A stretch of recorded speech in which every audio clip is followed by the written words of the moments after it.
స్వామి, పిల్లలెప్పుడూ క్షేమంగా ఉండేలా చూడండి.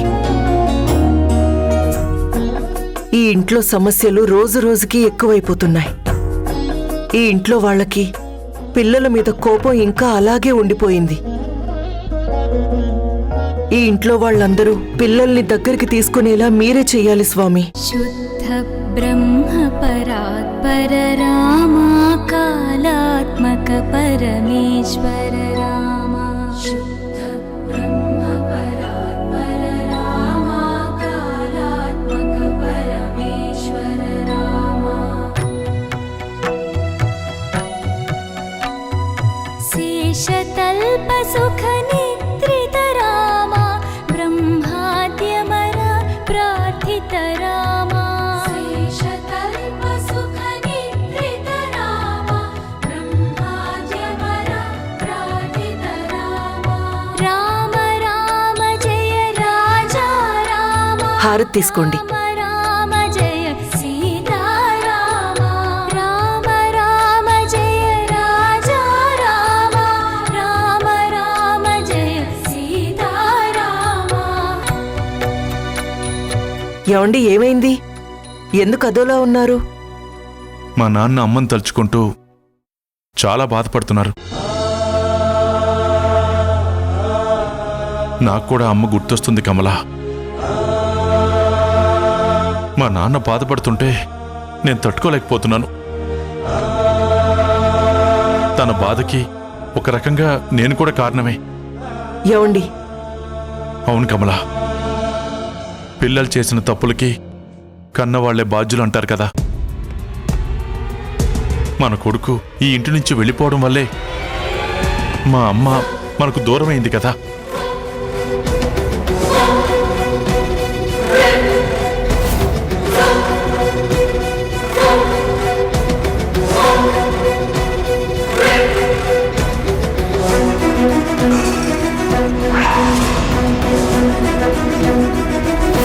ఏమండి, అత్తయ్య మనకి దూరం అవ్వడం మన దురదృష్టం. కానీ అందుకు రాకేష్ కారణమని తనని నిందించడం ఏంటండి? కమలా, మన రాకేష్ది ఏ తప్పు లేదు.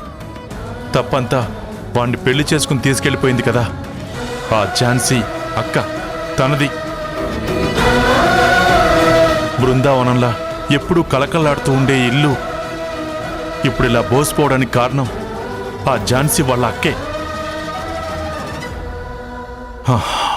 వాళ్ళని నేను ఏమాత్రం క్షమించను. ఈ ఇంటిని కాదనుకుని వెళ్ళిపోయిన వాడి పిల్లలు ఎప్పటికీ ఇంటి మనుషులు కాలేరు, కాకూడదు కూడా. నాన్న అభిప్రాయమే నా అభిప్రాయం కూడా. వాళ్ళు ఇక్కడే ఉంటే ఆ పిల్లల మీద అప్పుడప్పుడు నాకు జాలి కలుగుతుంది. అప్పుడప్పుడు వాళ్ళని ప్రేమగా దగ్గరికి తీసుకోవాలనిపిస్తుంది. కొన్నిసార్లైతే వాళ్ళని దూరం పెట్టడం చాలా కష్టంగా అనిపిస్తుంది కమల. నువ్వు నన్ను ఎన్నోసార్లు పిల్లల విషయంలో నిలదీశావు కదా, వాళ్ళ మీద కొంచెం కూడా జాలి దయ లేదా అని. పిల్లల మీద నాకు ఎలాంటి ద్వేషం లేదు కమల. కానీ కన్నవాళ్లు చేసిన తప్పు వల్ల నేను ఇంత కఠినంగా ఉండాల్సి వస్తుంది. అది కాదండి కమలా, పొరపాటున వాళ్ళు మనకు దగ్గరైతే నాన్నగారు సహించలేరు. చాలా కఠినమైన నిర్ణయాలు తీసుకుంటారు. నాన్న నాకు దూరం అయ్యే ప్రమాదం కూడా ఉంది. అది ఏమాత్రం నాకిష్టం లేదు. అలా అంటే ఎలా అండి? మనమేం తప్పు చేయట్లేదు కదా. తప్పే చేశాం. మనమేం తప్పు చేశామండి? మన మాట వినని కొడుకుని కని మనం తప్పు చేశాం. మనం ఎంత చెప్పినా వినలేదు. నేను చెప్పినా వినలేదు, నువ్వు చెప్పినా కూడా వినలేదు. అలాంటి వాడిని కనడమే మన తప్పు. ఏవండి, రాకేష్ చాలా మంచివాడండి. వాడు మనకి దగ్గరవ్వాలనే అనుకునుండుంటాడు. కమలా, నేనింతవరకు నిన్నేమీ అడగలేదు. నాకొక సాయం చేస్తావా? ఏంటండి, ఏ రోజు మీరిలా మాట్లాడలేదు? ఏమైందండి? కమలా, నీకు తెలియంది కాదు. నాకు సర్వస్వం మా నాన్నే. మా నాన్నే నాకు ప్రపంచం. పిల్లలు ఈ ఇంటి నుంచి వెళితేనే గాని మా నాన్న మళ్ళీ మామూలు అవరు. నువ్వు తలుచుకుంటే అది అవుతుంది.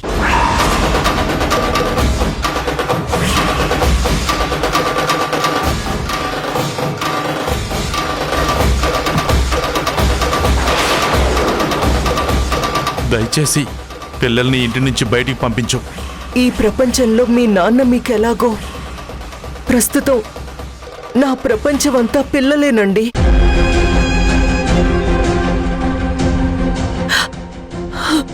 మీ పాదాల దగ్గర నా ప్రాణాలైనా వదిలేస్తాను, కానీ పిల్లల్ని మాత్రం వదలలేనండి. వదులుకునే ప్రసక్తే లేదు. నన్ను క్షమించండి. కమలా,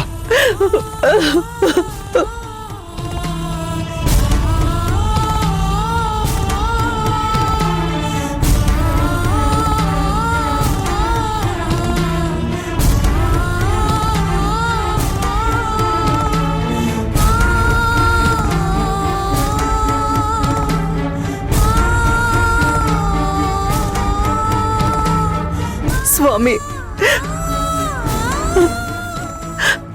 నువ్వే ఒక దారి చూపించాలి.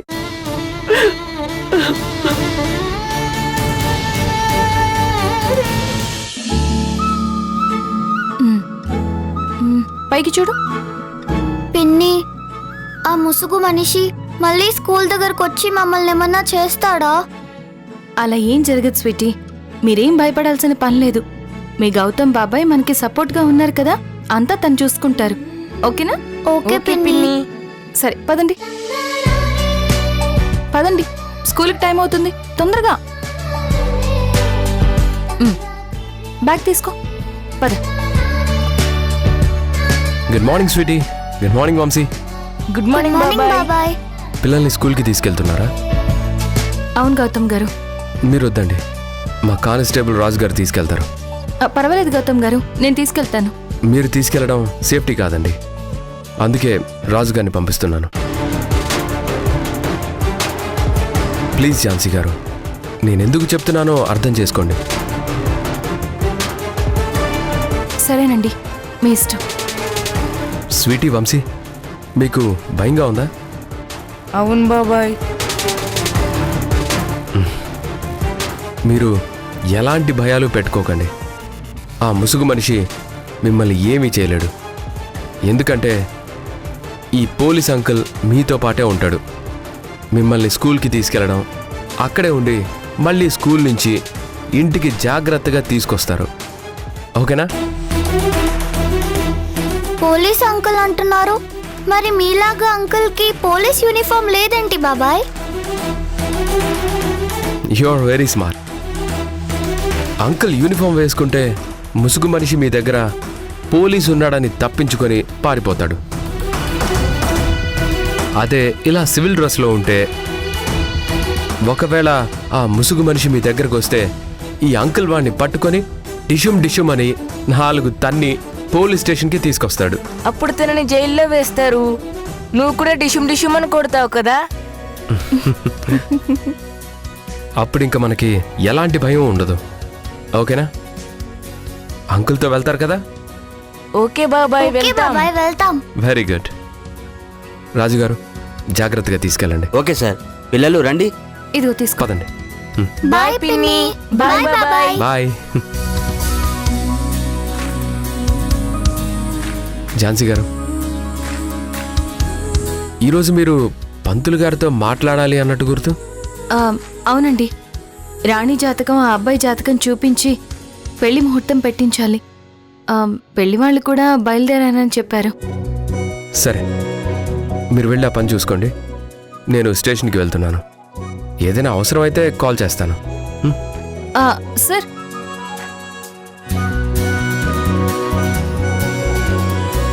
మీరేం టెన్షన్ పడకండి.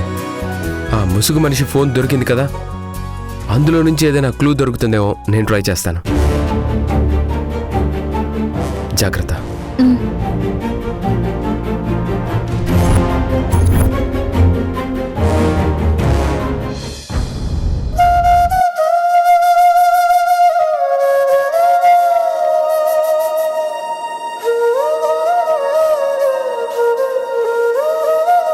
అక్క, బావా, మీరు భౌతికంగా నాకు పిల్లలకి దూరం అయినా మానసికంగా నా ప్రాణం ఉన్నంత వరకు మీరు నాతోనే ఉంటారు.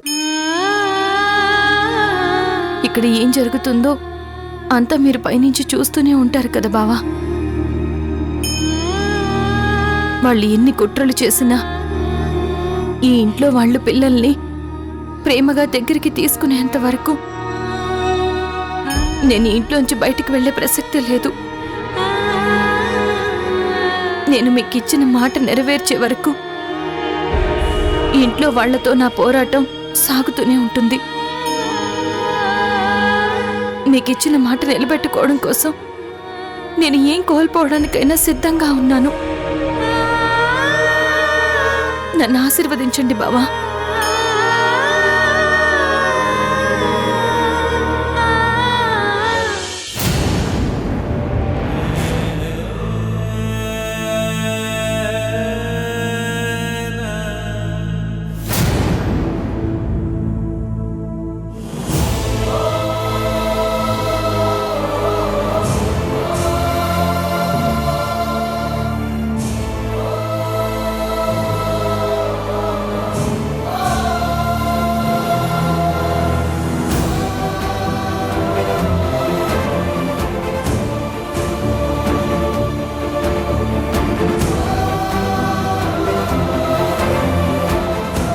డాడీ, ఇంకా మిమ్మల్ని అమ్మ జ్ఞాపకాలు వెంటాడుతున్నాయి కదా,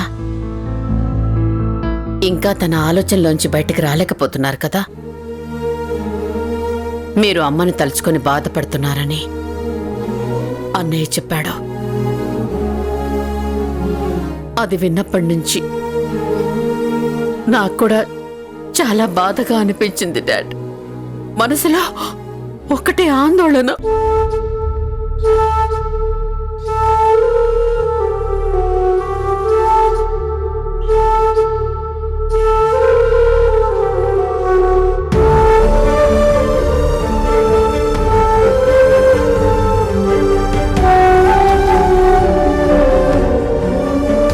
మీ అమ్మ చనిపోయిన రోజు కూడా ఈ ఇంట్లో మహాలక్ష్మిలాగా తిరిగింది.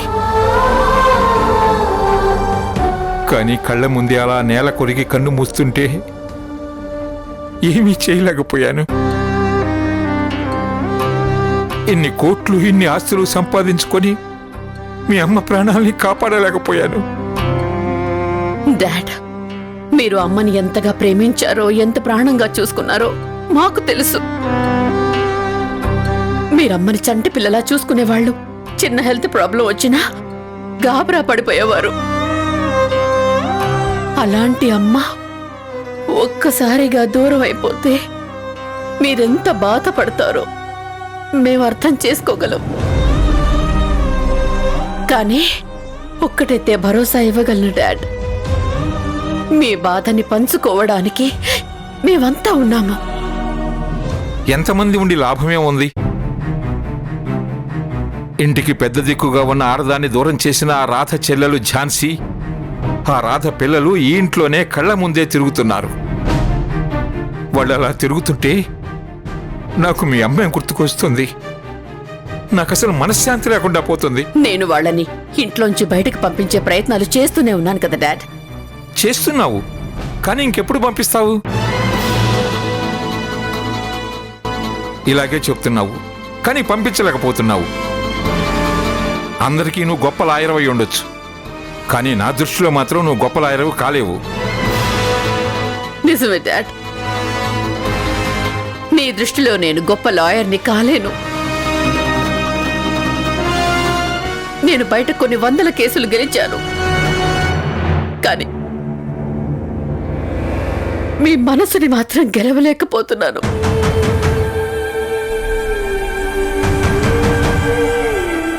ఆ ఝాన్సీ మీద గెలవలేకపోయాను. ఎవరైనా ఇంట గెలిచి రచ్చ గెలవాలి అంటారు. నేను బయట గెలిచాను.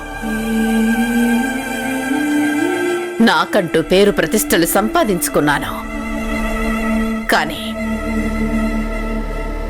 ఇంట్లో మాత్రం నిరుపయోగంగా ఇలా ఉండిపోయాను.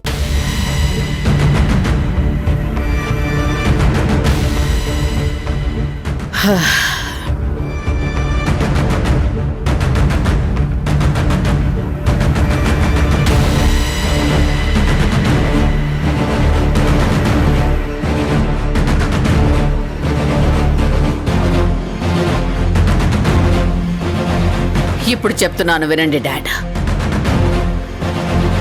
దూరం అయిపోయిన అమ్మని మీకెలాగో తెచ్చివ్వలేను, కానీ ఆ ఝాన్సీని పిల్లల్ని ఇంట్లో నుంచి బయటికి పంపించి మీరు ప్రశాంతంగా ఉండేలా చేస్తాను. మీకిచ్చిన మాట నిలబెట్టుకోవడం కోసం నేను ఏం కోల్పోవడానికైనా సిద్ధమే.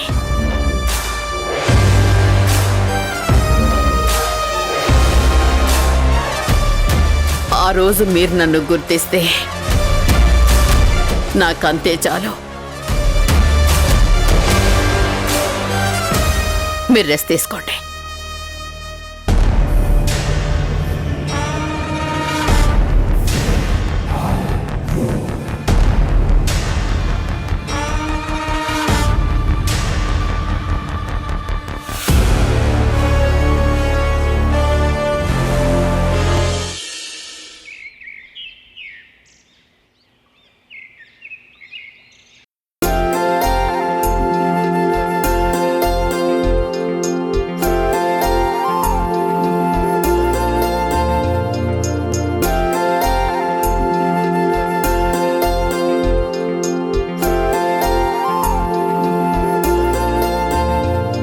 అమ్మా ఝాన్సీ, పెళ్లివారు ఎక్కడి దాకా వచ్చారంట?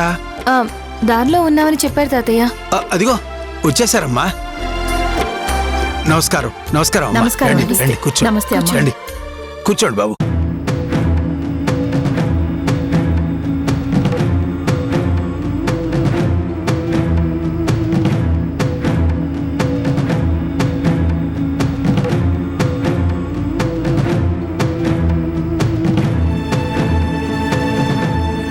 రాణి, పద రా. అలా కూర్చో అమ్మా, ఇలా కూర్చో. కూర్చో రాణి.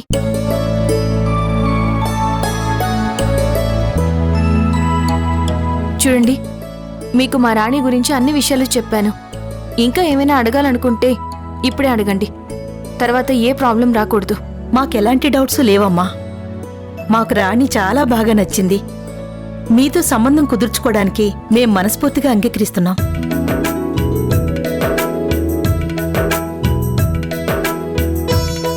మా వాడు రాణిని చాలా బాగా చూసుకుంటాడు. మా నుంచి గానీ మా వాడి నుంచి గానీ మీకు ఎలాంటి సమస్యలు ఉండవు.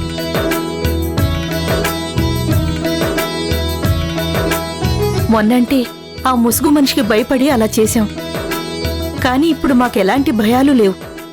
ఏదైనా ఉంటే మీరు చూసుకుంటారని మేం ధైర్యంగా ఉన్నాం.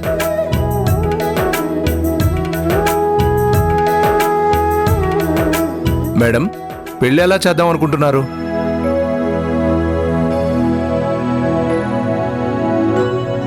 మీరు అనుకున్నట్టుగానే సింపుల్ గానే చేద్దాం. అయితే నిశ్చితార్థం కూడా అవసరం లేదు మేడం. డైరెక్ట్గా పెళ్లి పెట్టుకుందాం.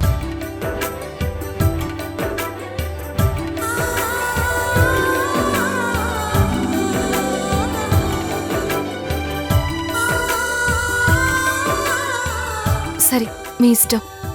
అలాగే చేద్దాం. పంతులు గారు ఇంకా రాలేదు. ఫోన్ చేశాను, బయలుదేరానని చెప్పారు. ఉండండి, మళ్ళీ కాల్ చేస్తాను. అమ్మా అమ్మా అమ్మా అమ్మా, వచ్చేసానమ్మా. అమ్మా, ఇంకా ఆలస్యం లేకుండా అబ్బాయి జాతకం అమ్మాయి జాతకం ఇస్తే ఆ, తీసుకోండి పంతులు గారు. ఇదిగోండి.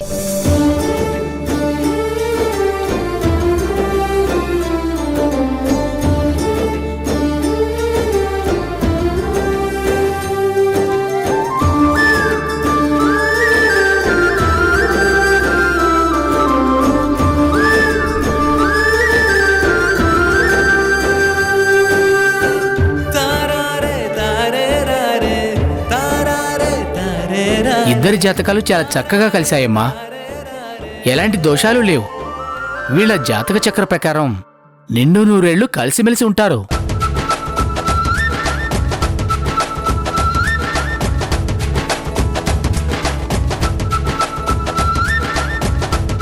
ఆ, పంతులు గారు, దగ్గరలో పెళ్లి ముహూర్తం ఎప్పుడుంది? ఒక వారం రోజుల్లో మంచి ముహూర్తం ఉందమ్మా. వారం రోజుల్లోనా?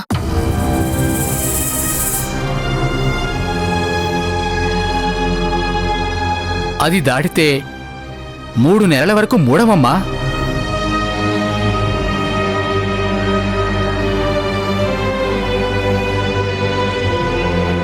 పెళ్ళెప్పుడు పెట్టుకుంటారనేది మీరే ఆలోచించుకొని చెప్పండమ్మా.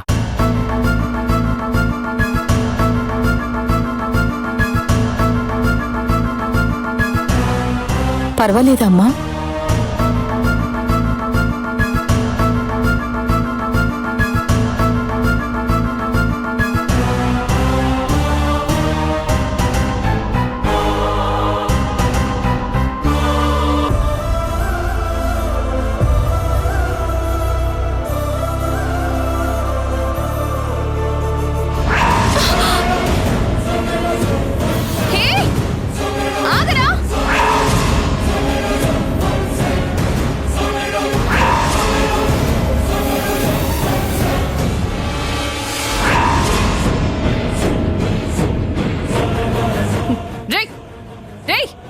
మర్యాదగా నా చేయనివ్వరా.